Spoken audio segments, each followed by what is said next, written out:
और यूपी से इस वक्त की बड़ी खबर सामने आ रही है। महिला आरक्षण बिल संसद में पेश होते ही अखिलेश यादव और डिंपल यादव ने मोदी को थैंक यू कहा है और उनका बयान इस वक्त सामने आ रहा है। हालांकि डिंपल यादव ने मोदी सरकार की तारीफ करने के साथ साथ सरकार की मंशा पर सवाल भी उठाए हैं। मायावती ने भी सामने आकर फैसले का स्वागत किया है और अपनी ओर से एक मांग और उठा दी है। महिला आरक्षण, लैंगिक न्याय और सामाजिक न्याय का संतुलन होना चाहिए, ये अखिलेश यादव का बयान इस वक्त सामने आ रहा है।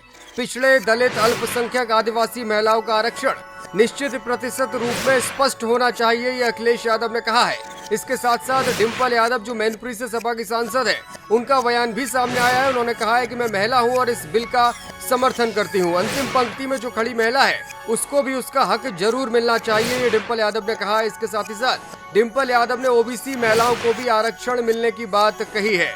महिलाओं की संख्या को देखते हुए आरक्षण का प्रतिशत 33 नहीं बल्कि 50 होना चाहिए, मायावती ने बड़ी बात कह दी अपनी ओर से। हालांकि साथ ही उन्होंने कहा है कि महिला आरक्षण पर बसपा सरकार के साथ खड़ी है, लेकिन 50% अगर आरक्षण दिया जाए तो और भी बेहतर होगा, ये मायावती का बयान सामने आया। तो यूपी के तमाम सियासी दलों की जो प्रतिक्रियाएं हैं वो सामने आ रही हैं। अखिलेश यादव ने महिला आरक्षण बिल पर बड़ी बात कही है, वहीं डिंपल यादव ने सरकार की मंशा पर सवाल उठाते हुए कहा है कि चूंकि ये आरक्षण 2029 के लोकसभा चुनाव से पहले लागू नहीं किया जा रहा है, इसलिए इसका मतलब क्या है इस वक्त लाने का, ये सवाल भी उठाया है डिंपल यादव ने और कहा है कि सरकार को चाहिए कि तुरंत इसको लागू किए जाने की जो व्यवस्था है वो की जाए।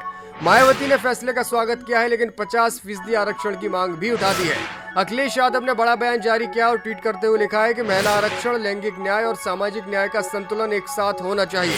पिछड़े, दलित, अल्पसंख्यक, आदिवासी महिलाओं का आरक्षण निश्चित प्रतिशत रूप में स्पष्ट करना चाहिए सरकार को। और इसके साथ डिंपल यादव ने जो बयान दिया है उसमें कहा है कि मैं महिला होने के नाते इस बिल का समर्थन करती हूँ। अंतिम पंक्ति में जो खड़ी महिला है उसको भी उसका हक जरूर मिलना चाहिए और ये व्यवस्था सरकार को करनी होगी। ओबीसी महिलाओं को भी आरक्षण मिले, डिंपल यादव ने कहा है। साथ ही इस बात पर भी सवाल खड़े किए हैं कि इस विधेयक के पास होने के बाद आखिर 2029 तक का इंतजार क्यों?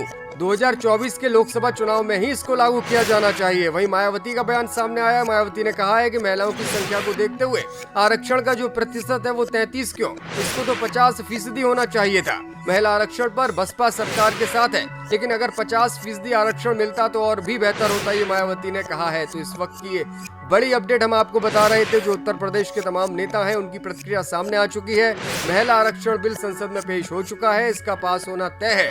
राज्यसभा में कांग्रेस सरकार इसको पहले ही लेकर आई थी, मनमोहन सरकार, और अब लोकसभा में मोदी सरकार ने इसको पेश किया है और माना यह जा रहा है कि इसको लागू करने के लिए 2029 तक का इंतजार करना होगा, क्योंकि लोकसभा की सीटों की संख्या बढ़ाई जाएगी, आरक्षण के लिए फिर से परिसीमन किया जाएगा और इसके लिए देश की जनगणना का इंतजार सरकार को करना होगा।